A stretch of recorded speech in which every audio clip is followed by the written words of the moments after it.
Join us in building a more fair and transparent future. Visit partisiablockchain.com today.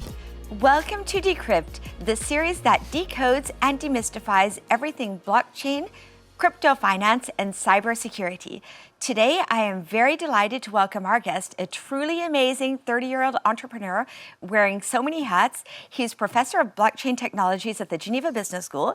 He is venture capitalist and co-founder of LIAN Group, investing in disruptive technologies. He is ambassador for the Global Blockchain Business Council, and he is also the owner of COWA Mining, Europe's largest and greenest Bitcoin mining farm. Welcome, Fiorenzo Manganiello. Thank you, Jennifer, for having me. So, Fiorenzo, to start, can you tell us the difference between a central bank printing normal fiat currency and you mining cryptocurrency? For sure, yeah. Actually, the difference is very simple. It relies on the mechanism of trust. Today, we have this simple concept in blockchain, which actually blockchain is a decentralized technology. So we don't put our trust inside a single organization, like, for example, a country that is issuing a currency, but the trust is distributed across a series of computers worldwide. This is called decentralization, which is the basis of mining and of Bitcoin itself. So, today the idea is that we have thousands of computers running worldwide and validating transactions and issuing currencies with respect to the difference of having one single country controlling the monetary supply and deciding, how much currency is involved in the country. So we know that Bitcoin mining is quite energy intensive. So how did you get into sustainable Bitcoin mining?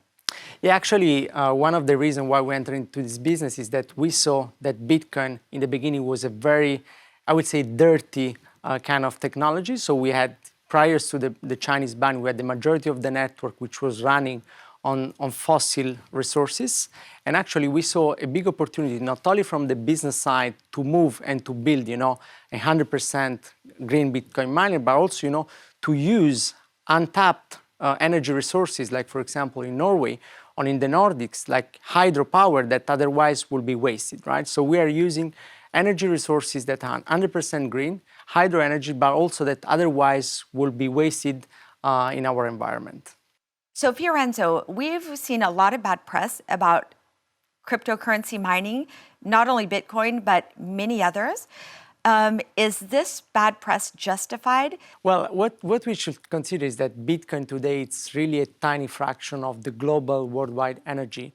So today, with the data of last year, we're approximately 0.14% of the world energy consumption in the world coming from Bitcoin. So it's still a very minimal energy consumption with respect to the worldwide. But what is most important is that today Bitcoin is basically the largest renewable country in terms of, if we compare it in terms of energy usage. So today, approximately 60% of the world blockchain network in the Bitcoin blockchain is powered by renewable energy. And obviously, we need to consider the fact that, this technology in more than 10, 12 years has processed more than $10 trillion of transaction without a single mistake. Think about how many banks, ATM consume energy, right? So we're having a process at the end of the day which is way more efficient, and yes, it's consuming energy, but we're making sure that energy is coming 100% from sustainable sources. You also run a foundation that focuses on environmental conservation. Can you tell us your vision about how Bitcoin, cryptocurrency, and blockchain technologies can help the efforts to a more sustainable future? With pleasure. I would say that I would simplify, and I would say that blockchain and sustainability are common friends, because actually what blockchain allows is literally to improve processes and operation across different industries, like agriculture, healthcare, logistics, etc., etc.